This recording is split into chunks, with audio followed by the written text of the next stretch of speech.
దేవుని నామకు మహిమ కలుగును గాక. బైబిల్ గ్రంథంలో యేసుక్రీస్తు యొక్క పునరుత్థానం వలన మనకు కలిగిన లాభాల గురించి ఈరోజు మనం ధ్యానం చేసుకోబోతుంటున్నాం. 6 రకాలైన లాభాలను పునరుత్థానం ద్వారా మనం పొందుకుంటున్నాం.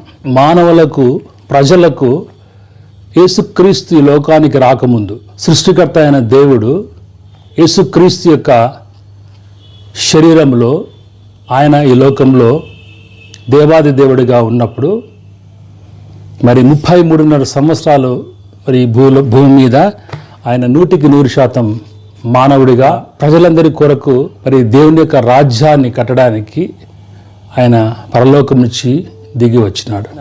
మరణించిన తర్వాత 3వ రోజున పునరుత్థానుడుగా మరి పరలోకానికి వెళ్ళినట్లుగా మనం వాక్యంలో చూస్తుంటున్నాం. పునరుత్థానం యొక్క ప్రతిఫలాల గురించి మనము ఆలోచన చేసినట్లయితే, ధ్యానం చేసినట్లయితే ముఖ్యంగా 6 విషయాల గురించి మనము ప్రత్యేకంగా ధ్యానం చేసుకోబోతుంటున్నాం.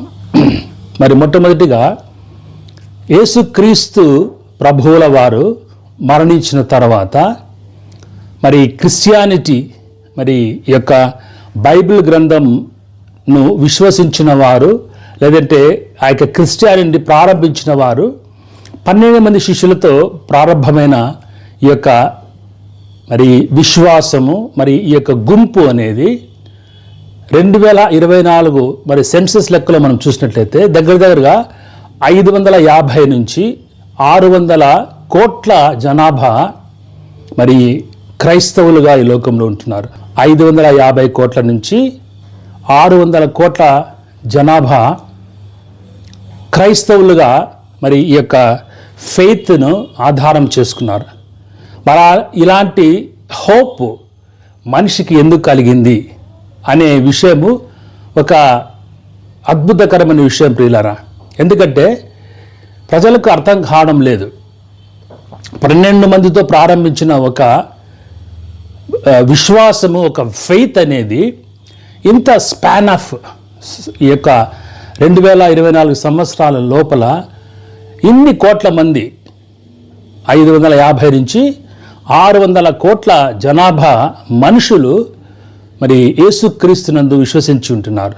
ఎందుకు అంత ర్యాపిడ్గా ఆ యొక్క విశ్వాసం అనేది, మరి ఆ యొక్క ఫెయిత్ అనేది ప్రజల్లో నమ్మకం కలిగించింది? ఆ యొక్క హోప్ అనేది ఎందుకు కలిగిందని మనం చూసినట్లయితే బైబిల్ యొక్క గ్రంథంలో ఉన్న ప్రతి సబ్జెక్టు, ప్రతి మాట కూడా మరి దేవుని యొక్క ఉచ్ఛ్వాస నిశ్వాసాలు, అంటే ఆయన ఊపిరితో సమానమైనది. జీవము కలిగిన దేవుని మాటలు మరి ఈ లోకంలో నెరవేర్చబడ్డాయి. కాబట్టి బైబిల్ గ్రంథం ఒక నిజమైన పరిశుద్ధ గ్రంథం. ఆ యొక్క మనుషులు నిజాన్ని నమ్మడం ఏ రకంగా అలవాటు అంటే, ఆ యొక్క నిజము కాబట్టి బైబిల్ గ్రంథాన్ని నమ్మినారు. మరి నిజము కాకపోయింటే గన ఎప్పుడో ఈ యొక్క బైబిల్ గ్రంథాన్ని మర్చిపోయేవారు. ఈ యొక్క పరిశుద్ధ గ్రంథం అనేది నిజం కాదని వదిలేసేవారు. కానీ ఇన్ని వేల సంవత్సరాల నుంచి ఇదే బైబిల్ గ్రంథాన్ని మానవులు ఆధారం చేసుకొని వారి యొక్క పాస్ట్ టెన్స్, గడిచిపోయిన కాలము, ప్రజెంట్ టెన్స్, ఇప్పటి కాలము, మరి జరగబోయే పరిస్థితుల గురించి, రాబోయే ప్రపంచ భవిష్యత్తులో జరగబోయే ప్రతి విషయం గురించి పరిశుద్ధ గ్రంథంలో మనము చూడగలం. అలాంటి అద్భుతమైన సజీవమైన గ్రంథము దేవుని యొక్క నోటి నుంచి వచ్చిన వాక్కు నుంచి ప్రారంభించబడింది ప్రియులారా. మరి ఇలాంటి అద్భుతమైన గ్రంథాన్ని మనము కలిగి ఉండడము దేవుని యొక్క కృప మాత్రమే. అలాంటి దేవుని వాక్యాన్ని మనం ఈరోజు ధ్యానం చేసుకుంటున్నాం. ప్రత్యేకించి సమయంలో why the resurrection has given the hope. పునరుత్థానం అనేది మనకి ఎందుకు అంతటి విశ్వాసాన్ని, లేదంటే అంత నమ్మకాన్ని ఇచ్చింది మనం చూసినట్లయితే 6 రకాలైన సమస్యలకు, 6 రకాలైన ప్రశ్నలకు ప్రజలకు సమాధానం దొరికింది. యేసుక్రీస్తు ముందు, యేసుక్రీస్తు తర్వాత. అందుకే ప్రతి మానవుడు, ప్రతి మనిషి, ప్రతి ఒక్క సందర్భం కూడా యేసుక్రీస్తుతోనే ముడిపడి ఉంటున్నది. క్రీస్తు శకము, క్రీస్తు పూర్వము. క్రీస్తు అంటే బిఫోర్ క్రైస్ట్, ఆఫ్టర్ క్రైస్ట్గా ఈ యొక్క కాలాన్ని విడగొట్టింది దేవుని యొక్క వాక్యము, యేసుక్రీస్తు ఈ లోకానికి రావడం వలన ఈ యొక్క కాలం 2 భాగాలుగా విభజింపబడింది. మరి నీ యొక్క డేట్ ఆఫ్ బర్త్, నా యొక్క డేట్ ఆఫ్ బర్త్లో ప్రపంచంలో ఎవరి డేట్ ఆఫ్ బర్త్ అని చెప్పుకున్నా కానీ బిఫోర్ క్రైస్ట్, ఆఫ్టర్ క్రైస్ట్ అని ఖచ్చితంగా చెప్పాలి. ఆ రకంగా ఆ యొక్క కాలము విడిపోవడానికి ముఖ్యమైన కారణము యేసుక్రీస్తు నిజమైన దేవుడు. ఆ యొక్క దేవుని వాక్యాన్ని మరి బేస్ చేసుకొని మరి ఆ యొక్క దేవుని యొక్క విశ్వాసాన్ని నమ్ముకున్నారు కాబట్టి 12 మందితో ప్రారంభించబడిన ఈ యొక్క క్రైస్తవ సమాజము 500 నుంచి 600 కోట్ల జనాభాగా ఈరోజు ఉంటున్నది.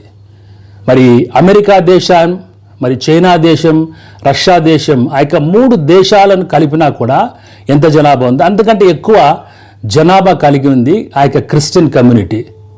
The highest organization in the planet is the Christian community, highest number. మరి ముగ్గురిలో 2 ఈ యొక్క గ్రంథాన్ని నమ్మేవాళ్ళు ఉంటున్నారు ప్రపంచంలో. Resurrection and రిసాసిటేషన్. రిజరెక్షన్ వేరే, రిసాసిటేషన్ వేరే. మరి రిజరెక్షన్ అంటే పునరుత్థానం అంటే ఒక మనిషి పాతి పెట్టబడిన తర్వాత 3 రోజుల తర్వాత లేపబడాలి.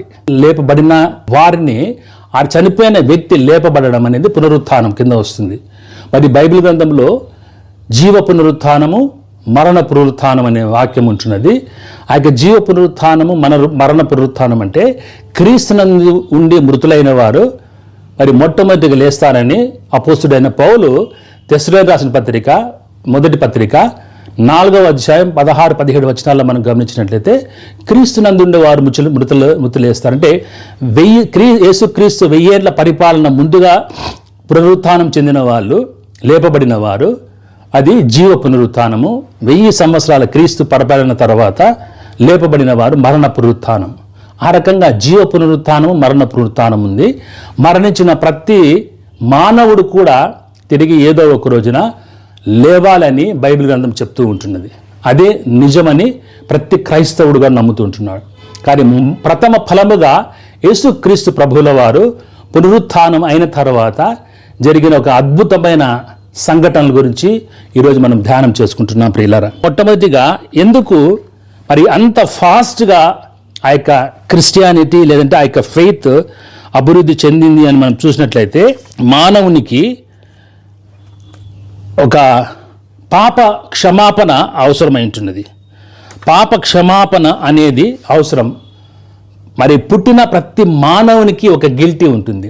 అది జన్మతః పాపం కావచ్చు, కర్మ పాపం కావచ్చు. మన హిస్టరీ తీసుకున్నట్టయితే జన్మ పాపము, కర్మ పాపం అనేది ఉంటుంది. మరి పాపానికి ప్రాయశ్చిత్తం లేకోకుండా ఒక మానవుడు మరణించడానికి ఇష్టపడడు. ప్రాణము, శరీరము, ఆత్మ, భౌతికంగా మనం పడుతున్నది ఈ యొక్క శరీరము. మరి రక్తములో ఉన్నది ప్రాణము, దేవుడిచ్చిన ఆత్మ మనలో ఉంది. కాబట్టి ప్రతి మానవులో దేవుని ఆత్మ ఉన్నది. కాబట్టి ఆ యొక్క శరీరము, ప్రాణము, ఆత్మ కలిగిన ఈ యొక్క దేహానికి ఒక పాప క్షమాపణ అవసరమైంటున్నది. ఒక పాపము ద్వారా జన్మించిన ప్రతి మానవునికి ఒక క్షమాపణ అవసరం.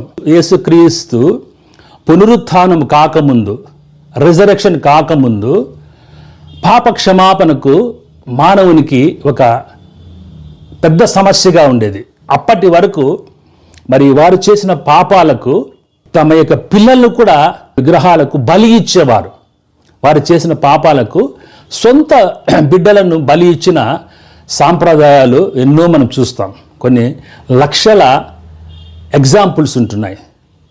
మరి అలాంటి పాప క్షమాపణ కొరకు మానవుడు తపన పడ్డాడు. పాప క్షమాపణ కొరకు మానవుడు తాపత్రయపడినట్లుగా మనం చూస్తుంటున్నాం.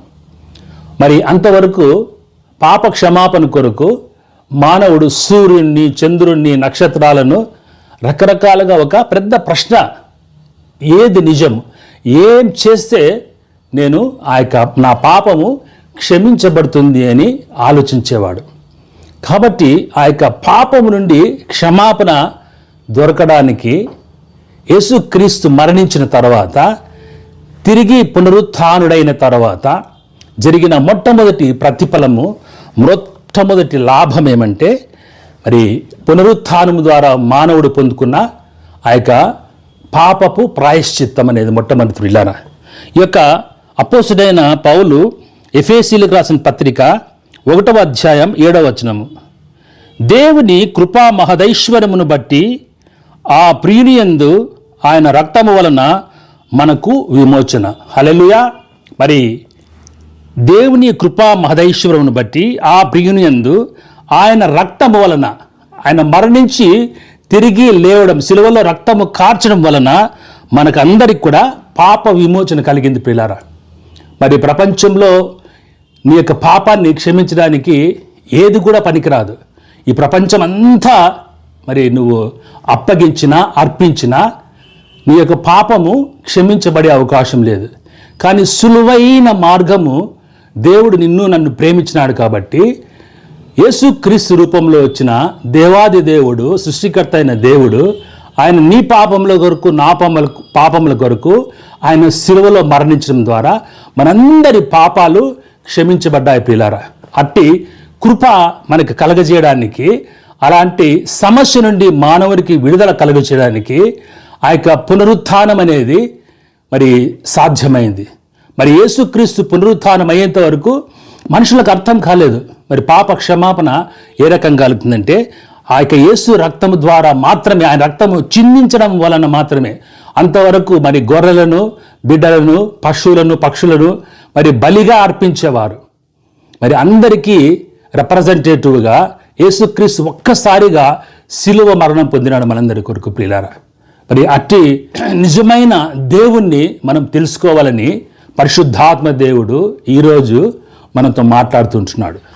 మరి ఇంత 12 మందితో ప్రారంభించబడిన ఈ యొక్క క్రైస్తవ సమాజము, లేదంటే ఆ యొక్క విశ్వాసం అనేది మరి ఇన్ని కోట్ల మంది నమ్మకంగా మారడానికి ముఖ్యమైన కారణము పాప క్షమాపణ ప్రియులారా. రెండవదిగా మనము చూసినట్లయితే ఆ యొక్క రిజరెక్షన్ వలన కలిగిన రెండవ లాభము, మరి చిన్న గుంపుగా ప్రారంభమైన ఆ యొక్క క్రైస్తవ సమాజము ఇప్పుడు ఎందుకు అంత విస్తరించిన క్రైస్తవ ప్రపంచంలో ఉంది? రెండవ కారణం చూసింటే మరణ భయం ప్రియులారా. మొట్టమొదటిది పాప క్షమాపణ, రెండవది మరణ భయం నుంచి మనకు విడుదల కలిగింది. యేసుక్రీస్తు ప్రభువుల వారు శిలువలో మరణించిన తర్వాత మరి కొన్ని దగ్గర ఒక 500 సందర్భాలలో మరి ఆయనను విట్నెస్గా చూడడం జరిగింది. మరి మనిషికి ప్రతి నిత్యము మరణ భయం ఉండేది. అనారోగ్యం ద్వారా, యాక్సిడెంట్స్, హత్యలు, ఆత్మహత్యలు, యుద్ధాలు, రకరకాల కారణాల వల్ల మనుషులకు మరణము అనేది ఒక పెద్ద భయంకరమైన భయం. యేసుక్రీస్తుకు ముందు అంటే ఆ యొక్క యేసుక్రీస్తు యొక్క పునరుత్థానానికి ముందు మరణ భయం మానవునికి ఉండేది. కానీ యేసుక్రీస్తు మరణించి తిరిగి లేచిన తర్వాత ఆ యొక్క మరణ భయం నుంచి మనిషికి విమోచన కలిగింది ప్రియులారా.